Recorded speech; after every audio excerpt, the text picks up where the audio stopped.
What's up? My name is Alex Terranova. I am the host of the DreamMason podcast. Welcome. We started this in 2017 because we wanted to highlight the journey of dream masons. There's a dream mason in all of us. A dream mason is someone who is awake to their dreams and driven by the passion, the purpose, and the desire to turn that dream into reality.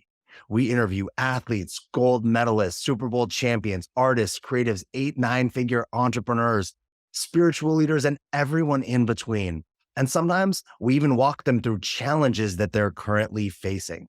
So depending on whether you're catching this as a regular interview or a playing with problems segment, there is something for you, whether you're at the peak of your journey, at the low point of your journey. I look forward to having you join me on this journey. And I hope that this show helps you unleash your inner dream mason.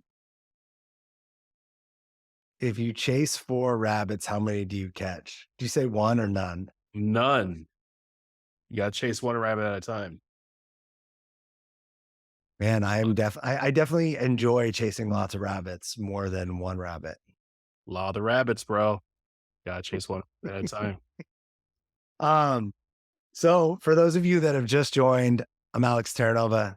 This is the DreamMason podcast, and you are listening to the voice of me and my good friend, Bob Conlin. What's up, Bob? Hey, what's going on? So we don't normally jump into the middle of a conversation, but I just hit record while we were talking. We were just Bob's on here for a few reasons today. We're going to talk about Bob's new book, which is all about relationships. We're going to talk about men's work. We're going to talk about Andrew Tate. We're going to talk about we're going to see where it goes. We're going to explore. But right now, we were just talking about how Bob was sharing how I'm always on like the cusp of a lot of things, and that he has to tell himself that it's not his job to be good at those things. And I was like, yeah, I'm always on the top of a million things, but I might be mediocre at all those things. So it's like, right, we're in like a no win. You don't win if you're Bob, you don't win if you're me. Yeah, there's like so much in that. It's just like my sizing up other men, right? Like, which has been one of my biggest breakthroughs, is like, man, Alex is better than me. I must not be as good as Alex. I suck, or screw Alex. Let him go chase all his rabbits. I don't care, right? Isn't it? It's, it's so interesting. You and I talk about this a lot, like how as men, we size up other men almost automatically. Yeah. And I would just make the assertion that we do it from fear. Like, it's not that we're actually afraid. You're not afraid of me. I'm not afraid of you, but there's a piece of us that is designed or conditioned to assess a situation quickly to determine like if it's a threat. But if you're walking around in life trying to determine if things are threats, that's motivated by fear. That means because you're afraid of what a threat might do. You can't actually say you're not motivated by fear, and then be looking for threats, right? That wouldn't exist. If you were completely at peace, we wouldn't be analyzing or looking for threats or looking for problems. I've noticed this a lot, and let's just start with this because it's like the hot kind of topic in the space today. Is I recorded a piece of content yesterday and then put it up, and it was basically that I think most men are raised and conditioned in fear, and that we grew up in fear because our dads were either violent, authoritarian, or like only showed up in action or rage, or they weren't present. And I don't mean that doesn't mean they didn't exist. They might have existed, but they weren't connected to us. And as a kid, not having a present masculine would have been scary. So that I believe that most men grow up inside of this fear bubble. And then we grow up and look at the whole world through this bubble. And what I brought in this thing is that's why I believe that most men are connecting with people, not most men, why many men are connecting with people like Andrew Tate, because someone like Andrew Tate is like he's very like authoritarian. He has an answer. He has a direction. It's things we're comfortable with. It's fear and rage and power, and men should be in control, and men should be the ones making money, and women should behave like this. And those are old stories that men have been conditioned to believe throughout time. And though while the world has changed, well, as men don't know where they fit in, it's way easier to grab onto an old story, like as a life raft to feel safe, than to actually be in the unknown and explore what else is possible. And since I shared this, I've gotten more kind of hate and negative attention from men than I ever have on the internet before. Yeah, what's that experience like, bro? It's fucking weird. It's Yeah. weird. It's uncomfortable. Thanks for asking. Dude, it triggers a lot of shit, right? Like initially, the first thing when I read first few, there was this mix of like, I kind of laughed because it sort of felt like a way that you might tease me, but not in seriousness, right? Yeah. Like busting my chops. But these people are not teasing, right? They don't know me. We're not in a relationship. They're actually coming. They're like throwing spears. And so there's a part of me that kind of giggled from like, oh, if my buddies were saying this, I would laugh. But these aren't my buddies. So this is actually an attack. And part of me wanted to go into defensive mode, which wanted me to throw spears back at them. And so this is all happening at the same time, right? Then I'm feeling, then there's a part of me that felt insecure. Like, should I be posting this? Do I want people not liking me? Do I want people liking me? Wait, if I'm saying that, if I believe I'm saying the thing for the right cause, like I got to stick with it, even though it's uncomfortable. So all this was happening all at the same time. And I started to go back at them. I started to type and then I paused myself and I was like, no, then you're just doing the same thing they're doing. Yep. And what if I brought empathy or compassion to the situation, which had me just go, hey, like, I don't need to bring, like a gun back to the fight. I can actually just let this go. And does, jumping in with these guys like do anything? How does that serve? Right. Um, I don't know. There's a lot here, but I knew that not jumping into a fight with them, like that didn't serve. There's no point in that. Um, I wasn't going to convince these guys of anything different over social media. Um, and I actually reached out to you and I shared it with you. We got to laugh about it for a minute. Um, what was your, well, it wasn't directed at you. What did you get when you saw it the first time? Well, I wanted to like go defend my friend, like my buddy, my bro. And yeah, I noticed like immediately came up was just like attack. And then it was like sadness came in or like man, like there's guys that like believe this shit or like actually feel this way and would actually put themselves out in the world in a almost like hateful way, right? Um, I had kind of a similar experience uh, when my wife was in the hospital during the pandemic to, save our son's life, essentially. I would go and sit outside her hospital window for days and days and days. She was there for 3 months. I had nothing else to do. And we had a story that went viral and, we were on a bunch of news networks.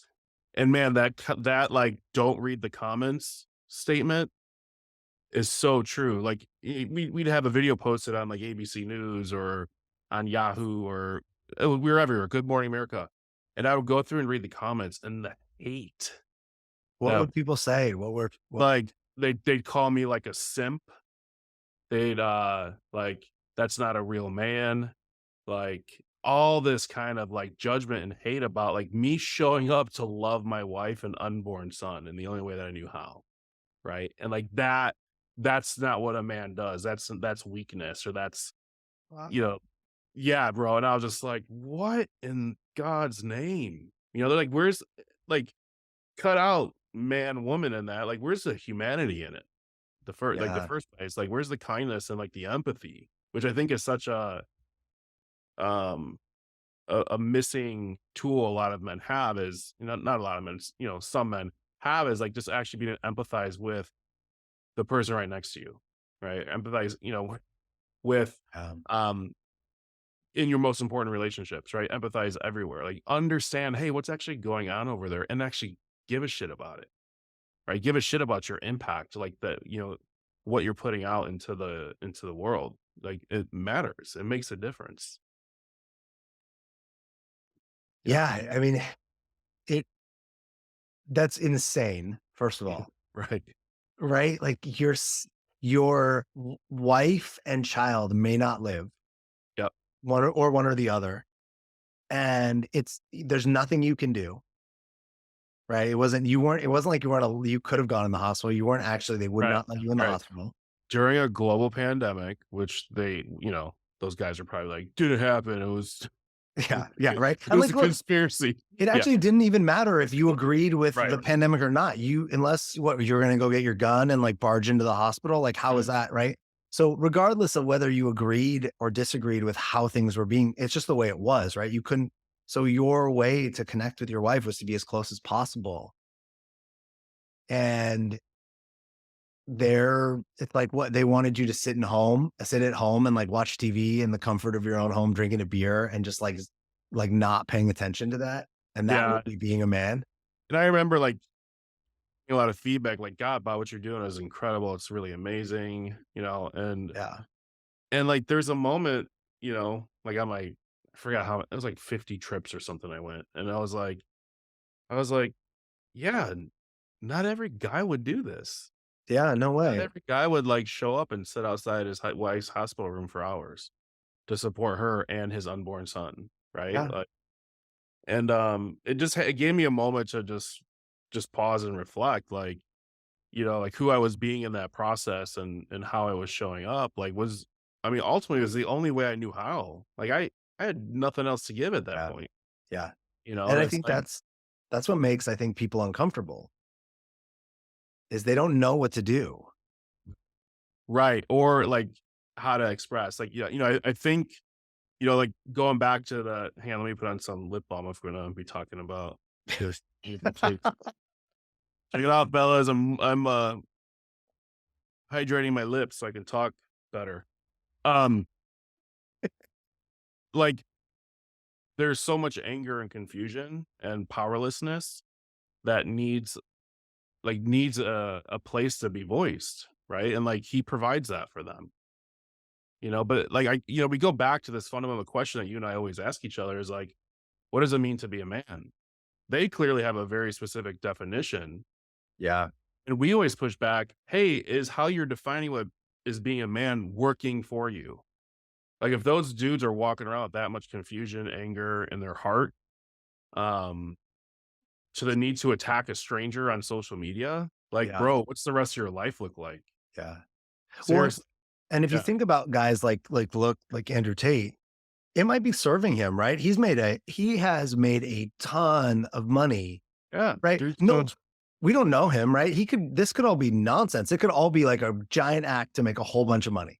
Now, I don't know. I have no idea, but one might say who he's being serves what he wants. Now I don't know at the end of his life, on his deathbed, is he going to feel good about, but there's been a ton of people throughout history that have done things that you or I might say are not serving that I don't think they regretted them on their deathbed, right? There's people that lived with anger and hate and violence and murdered people and genocide that on their deathbed where they were not regretting what they did. So I think that is ultimately like, hey, for me, it doesn't serve. And I think a lot of men that are listening to us, that are talking to us, that are coming into our Alchemy of Men community, that are doing other work in all sorts of other communities like ours, that are listening to other podcasts talking about topics like this, realize that hate, that anger, that rage, it's not helping. It's not getting us anywhere. It actually just digs us further into a hole. That was actually one of the things I thought. One of the comments that I got was like something about some beta, like I was some beta guy or something. And I was like, man, I don't know the guy who said it, right? I don't know, but I'm like, man, I wonder what that guy's life is like, right? Because I know I'm leading a whole bunch of things and I have a fucking great life. I have yeah. an awesome life. I have a life that people would kill for. I have a woman who supports me and basically tells me I can do whatever I want. I have a woman who, um, anything I bring to the table, she tries to help me figure out how I can accomplish it. I have her back in anything that she needs. We have family and friends that provide and help us, whether it's support or love or resources. We have communities of people that would like literally lie down and help us create things. So I'm like, man, Yeah, dude, you I don't think need to convince them. No, well, no, but I'm sitting here and I'm like, man, if this is what beta is, then sure, okay. Bring it. I Yeah, would yeah, think, yeah. yeah, like I think everybody actually would want it. But right, and I don't need to convince them, but I'm like, man, if that's right, it had me go, what is that person's life like? That I wasn't even talking about them, which is the even wilder thing, right? I think that's the it's like to show up for they probably don't know him either. Right. Well, I think that's where like they can't understand you. They can't Yeah. understand a man who's like who has the power and success and ability to create anything in his life and have all the accolades or like have all that surround him and be connected to his heart, be connected Mm. to divine spirit, be connected to like what's possible, right? Be connected to his vulnerability and like and Mm. love, Yeah. right? It's like Hulk smash or nothing. Yeah. Like tough Or, guy or or weak. Yeah. Or really weak. yeah. Yeah. And like that, man, that paradigm's like shifting, and I think I always say like when we're in times of great transition, which I really feel like we are in the men's space, that like the dark is gonna get louder because it's threatened, it's threatened. And like we're just two guys doing, work with other guys, but I feel like when we come across guys like this, it really just points to the opportunity that there's still more work to do, man. And this isn't about like, masculinity having to look a certain way. Like we need tough men like running through doors with guns and killing people, right? Like we need that, like in certain situations, right? But we also need men who are gonna hold their sons at night and tell them how much they love them and that they're safe, Yeah. right? And that what they want in life is possible and that they can cry and that it's okay to cry. Like we need that, Mm. right? Like it's gone the Marlboro Man way for a long time, and it's not working. It's not working. Look at the divorce rate. Look at the suicide rate for men, right? Yeah. Look at like the death rate. Men are dying way earlier than women. Like you can look at all these statistics that prove that. Like, hey, it's it's not working. Yeah. It's not working, and we have opportunity here. I was watching there's a documentary on HBO called Shaq, and it's pretty short. It's like a 4-part series on HBO about Shaq's career. And man, his mom, the lady is brilliant. She talks about his being and she talks about letting him release all the feelings that come up. Like she like things that, she's in the documentary and shares. And there's a point at the end where they ask Shaq about, I don't remember exactly what they asked, but like regrets or anything that like he wishes had gone different. And there's only two things that he shares. And when I look at Shaq, I'm like, man, this guy is he's complete play and fun. And he's also a monster, right? He can destroy anything he wants. And when they ask him if there's anything, he didn't say like win more championships, dunk on more guys. Like, he said that his sister, he didn't take action with his sister who passed away of terminal cancer while he had the chance. Like he didn't take her on a trip or spend more time with her. And the other one was that he didn't call Kobe before it was too late, before he didn't get the chance anymore. And um and how his mom's advice like let him feel the feelings of that. And that his feelings of rage were okay. His tears were okay. And it was really cool to see him talk about it, him talk about like all of it, right? The frustration of failure, the excitement of winning, the sadness of loss, the grief, right? All these different aspects in somebody that could just show up as like a beast basically and not have access to those other places. Yeah. Um, I love that. I think it frees guys, other men when they see a man like that. Cause I don't know about anybody, but it would be pretty tough to not have hold Shaq as an alpha, right? Like as one of the ultimate alphas. Yeah, for sure. Um, let's talk a little bit about your book. Like, how does this play?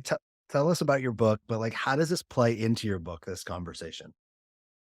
I think looking at the the big piece around confusion, right? Like I had no idea who I was, like not only as a man, but like as like a human being, right? I was kind of just bouncing around life and certainly doing the best I can. I had success. I was doing what I knew to do at the time, but what I really noticed was in my first marriage. I was married before I met my amazing wife I have today. I joke that she's the best, my most favorite wife I've ever had.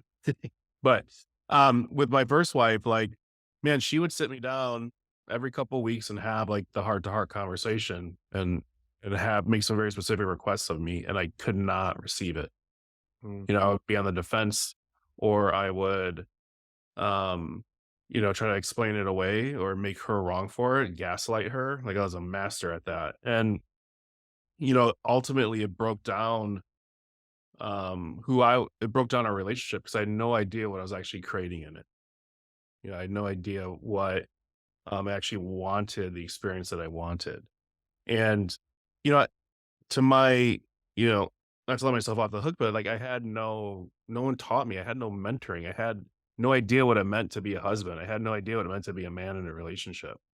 And one of the things I've discovered is like one of my primary roles as a father, as a husband, is to provide safety. Not like um, fighting off um fungus monsters outside my front door. But like Last of Us is a big show right now. So Yeah. yeah. Um, but like, my wife wants to come home to a calm, grounded home, right? My son does the same thing. Like they Yeah. want my presence to be one of safety, of nurturing, of contain. And like that that wasn't it. So like through and not only my first marriage, but like every relationship I had prior to that and prior to meeting my wife, um, all had the same theme. Right? They all ended in, like, these women going from, like, adoring me to just, like, couldn't get away from me fast enough. Mm, And it sounds contrite or, like, simple, but one of the biggest ahas I had was, like, the common denominator in all his relationships was me. And it was the first time where I stopped being the victim, when I was going through the early stages of my self-development journey, and started to look at, "Hey, what can I actually be responsible for here with how these relationships ended?" Like, what can I learn from this as opportunity to actually create the experience I'm wanting, I'm yearning for? Because at the end of the day, I wanted to experience myself differently, and I want to experience my partners differently in relationship, and I just couldn't. I didn't know how. yeah. Well, I also I hear in this, if you're out in the world and it's someone else's fault, Yeah, it's your job's fault, or if it's your woman's fault, or if it's the government's fault, or if it's whoever's fault, that your relationships or your business or your life, like you're a victim, right? I think that people don't stop and pause and go, man, if I'm running around blaming other people, I'm actually saying I'm a victim. And I don't know a lot of people who want to run around saying I'm a victim, right, right? They don't realize that by pointing over there, what they're actually doing is like victim over here. right. And I love that you were able to have those experiences and then kind of use that, transform them to take yourself out of victim and put And like, yourself. right, shitty things happen to people, so it's like not victim in that context, but like it's really like I wasn't being responsible, and if I'm not being responsible, I'm pointing the finger out everywhere else. Yeah. And like the book's called Why My Relationships Suck. And it's the cliff notes is because I sucked. Mm. Right? Like my relationships did not work out because like I was kind of a garbage human being at the time because I didn't know how. I didn't have a way. I didn't have um like powerful mentors or powerful ways to learn about relationship. My father died when I was 7, destroyed the family. My mom did the best she could raising 2 boys. And, there's a number of men in and out like through that experience until she met my wonderful stepdad. And like even then, like there still wasn't like, hey Bob, this is how you show up in relationship. Like there was no teaching, there's no mentoring. Right. It was just like, oh, relationships are supposed to happen, which I think is a lot where a lot of us get get into trouble is that, we've got goals in our health, we got goals in our fitness and our, finance and our careers, our jobs, right? But when it comes to relationship, like we are just supposed to expect them to happen, like they're just supposed to be there. We're supposed to know how to show up powerfully and have hard conversations and create a vision that makes us both excited, right? Like there's one of the things like this book and like the work I do with my wife with couples is like we help create a structure to create like a vision and a relationship that's workable, that works. Yeah, I wrote down like direction, desire, and choices. Like you have to know where you want to go, which is associated with your desire. If you're actually not willing to get to what you desire, which I think a lot of men aren't, right? We don't have like we have strong, like what we want for like accomplishments or things, but not necessarily experiential, right? Oh man, I want love. I want joy. I want connection. Right. We've actually had that all pulled out of, we've had that like deconstructed out of us. So we just become machines of action, results, results, results, results, results. And then we wonder why guys are unhappy, unsatisfied, committing suicide, depressed, right? All these things versus, wait, what do you actually want? Oh, I want, a legacy. I want love. I want to build something that makes a difference for people, whatever. And Yep. then you get to do all your action, right? But it's like that direction and that desire, and then making choices on that path, which for you in this book is all about relationships. So knowing Yep. what you want out of relationships and then getting to make choices that serve that thing. I Yeah. think, Yeah. uh, And knowing what your partner wants, right? That's the other yeah, big component too. It's like we got two people here. I was working with a couple last night. Dude has like an insane business. He like has supports 46 families in his business, like nice. multi-million dollar adventure. He's got 4 kids at home, with a wife who is just exhausted, right? He's working 16-hour days. He's exhausted. Hmm. So, like the opportunity is like, what's the success at home look like? What's your successful relationship look like? Like, kick ass, you built this thing. It's incredible. Like, good for you. And it's coming at a cost. It's coming at a cost. Like, going back to that Shaq theme, man. Like, I wish I would have taken the time to Yeah. work on these most important relationships, right? It's the same thing, man. That's where so much regret comes in is that we while we're focusing on our external success, our inward success, like within and at home, often comes um at a cost of that, right? Like that that gets sacrificed in order to attain this external success. And like I'm a big stand for having it all work and having success everywhere. Yeah, me too. I mean, I think like, hey, if your home life is great, but you can't afford to pay your mortgage, well, your home life ain't going to be great for too long. Yeah. And if your bank accounts are overflowing, but your wife or your kids or your partner don't know who you are, or you're fighting all the time, what's the point of all that money? Yep. Right? Like you made all that money. I always assume people make money because they like think they want to be happy or live a great life. Right. And if your partner fucking hates you, what's the point of all the money? Right. Like we all know people who like have a lot and they're miserable and they're fighting. And I think I'm like right there with you. It's like you gotta have both.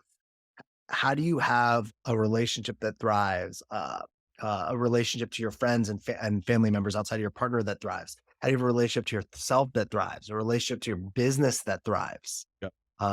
You and I both have clients who are killing it in various areas of their life, but the area that they're not killing it is sinking the whole ship, right? And they don't think they're working with us likely because they're like, man, I've done all this. Why am I not loving my life? Why am I not thriving to the way I want to? Yep. Or how do I get this other area to thrive to the degree that certain areas of my life are thriving? Um, what are who should be reading? Who are the people that should be going on Amazon, typing in "Why Your Relationships Suck" by Bob Conlin and buying this book? It's why my relationships suck. That we're taking Oh, we're taking ownership there right in the title. yeah, You say nice. it. Yeah. So so I feel like anyone who's at a crossroads essentially in a relationship, like, man, I've tried this, I've tried that, and like I'm still in the same spot. And there's enough in here for wherever you're at in your relationship journey. Either you're in a relationship and you want to improve, you want to find a relationship and get in one, or you're in a relationship that you want to get out of, right? Wherever you're at in that journey, like this book's got some stuff, it's got a lot of gold in there for you. And like in my own experience, I got to a point where I just didn't know where to turn. Like I knew it wasn't working and I didn't know what was next. Right. And I feel like this book can help fill that gap, right? To give you some normalization that like these are very common relationship challenges and struggles we go through, and give you some like concrete tools and steps and actions to take to help starting to improve. But it all starts with willingness. It starts with willingness to start to look at yourself as the generator of all of your relationships in your life. And it's not just romantic relationship. Like it's a big heavy focus in this book, but any relationship can get impacted by what this book has to offer. And we're in relationship to everything and everyone. So, Does it matter? Is this book written for men or women or no, anyone? No. yeah, it's available to both for sure. Yeah, Nice. Are you gonna write another book? I I am.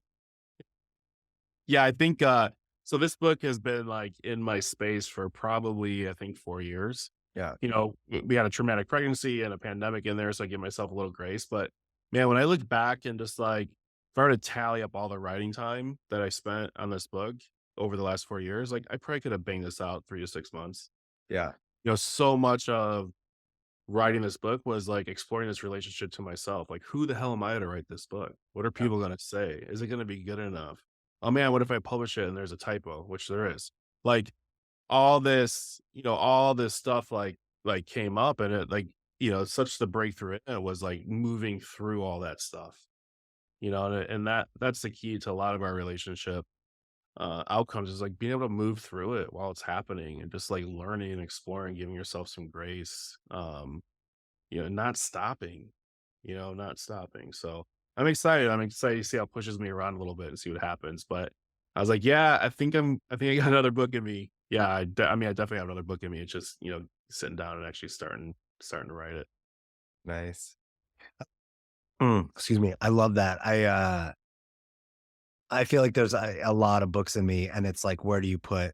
So as we come full circle back to the rabbits, right? It's like, which rabbit am I chasing? Right? Right. When I have a lot of books in me, it's like none of them get written, or parts of them get written versus really being committed. And I think this is actually just like a very masculine. It's like a chaotic masculine trait. It's like a lot of actions you want to take, a lot of things you want to do, and understanding how to kind of like synthesize, harmonize, focus that energy to really look at like what's the result you really want to have, right? It's not just writing a lot of books, writing a lot of words. It's like what's the thing that you want to come out of that. Um, and even today, I had somebody ask me, what do you when you're feeling stuck or like you don't know where to go next? What do you do? And I thought that was a really interesting question. And I thought my response, which I didn't necessarily expect to give until I gave it to them, was what if it's okay to be stuck? What if it's okay to not to know where to go next? Where life isn't a movie that it's like get to Emerald City and that's where you get your answer. It's like, right, like life is, or it's like, hey, there's the bad guy, we got to catch him and then the story's over, right? Life is this journey that we have no idea what the ending is, and we have no idea what 5 steps ahead are. So you don't actually know that you're stuck. From the perspective of now, you might think you're stuck, but where you actually are is part of a much longer journey that maybe being exactly where you are in this unknown or stuck, what feels like stuck, is the next step in the process to getting wherever you're going. Yep. And I think that requires like a lot of bravery and courage to be like, I'm okay not knowing what the next step in the plan is. Um, and I even think if we look at this in a real life setting, a lot of NFL teams script the plays to start a game, right? They say if this play scripted out to start, and then what happens? There's no more script. because they actually have to be in the unknown of what the other team is doing and how the players have shown up. And they might have a bunch of plays, but they don't know which ones they're going to call, when they're going to call them. They have to be in the moment and go, how does this next play serve what our ultimate goal is? And which one do we think will be most successful? Because they don't actually know either, right? The play that they think is going to be great suddenly becomes a turnover and they have to go back to the drawing board. Yeah. Yeah. How might my competitor now show up? Yeah. Yeah. Or just the unpredictableness of being human, right? I can do something 100 times and nail it 100 times. And the 101st time I drop the ball. And that's the thing. It's like, don't stop playing the game.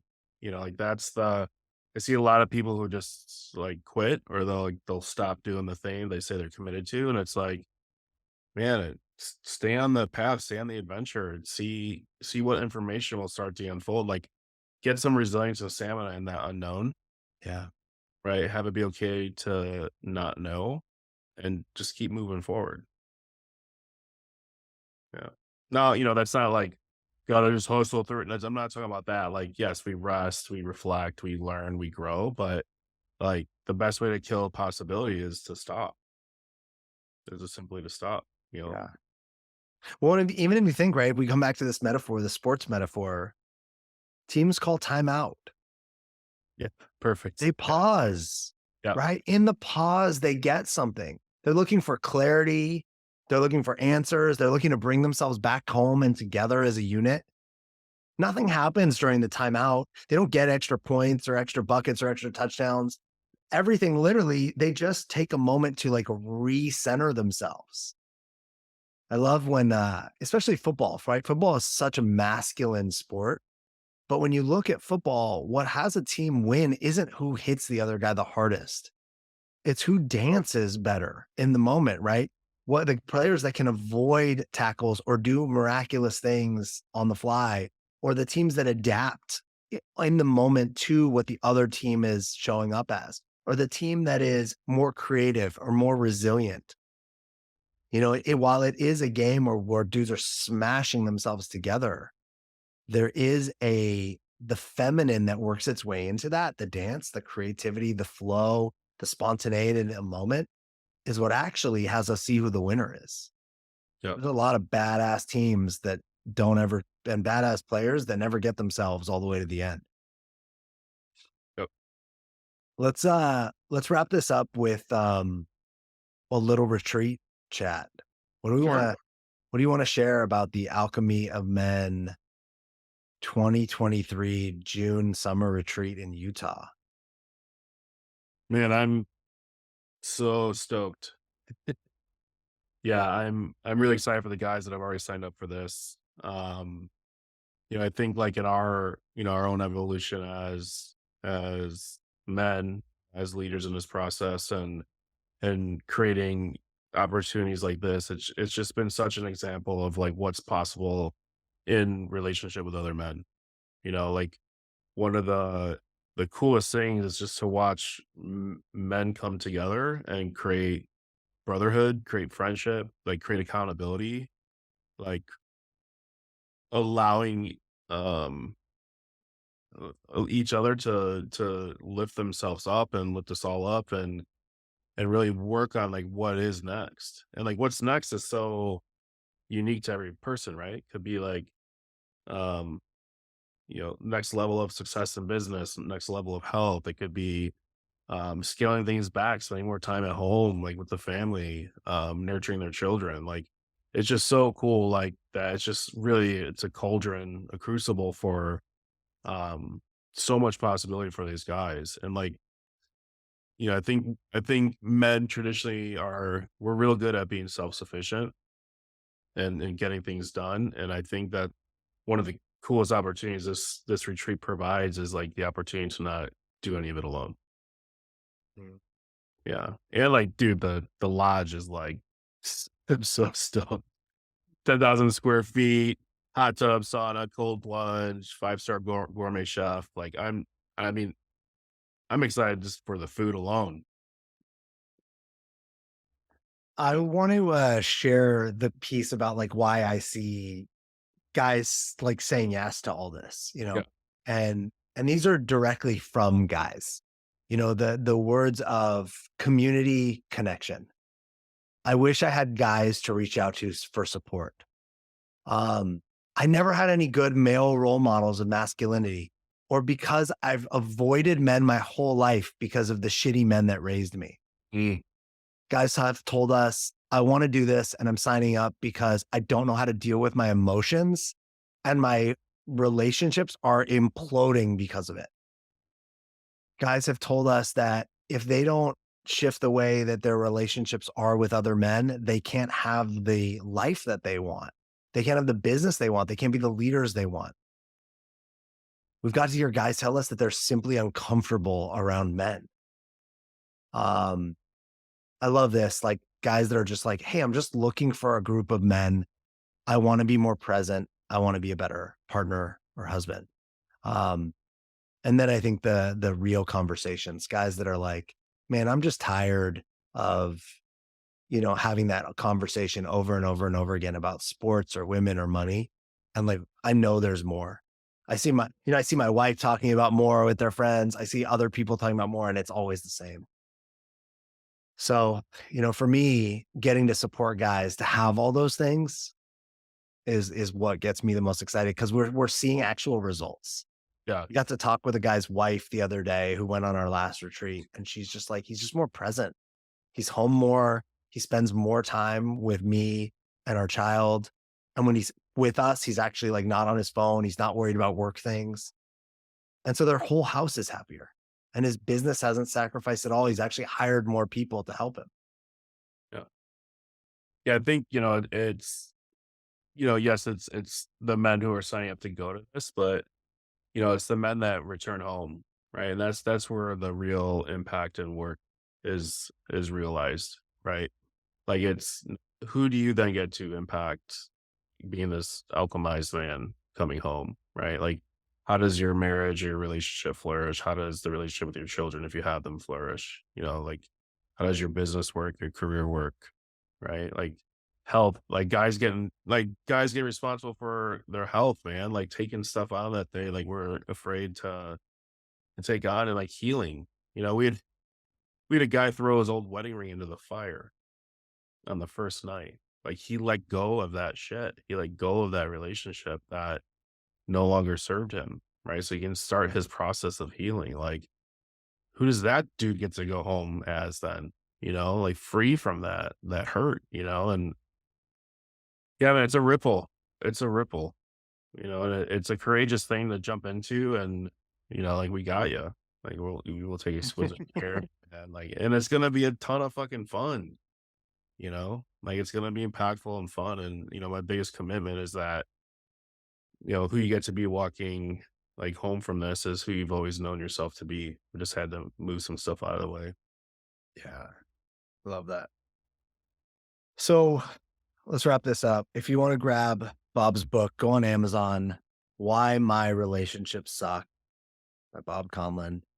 If you want to know more about this retreat, you can go to alchemyofmenretreat.com. You can also reach out to either one of us, Alex at thedreammason.com. Bob, what's your best email? Bob at conlincoaching.com. You can find us on socials.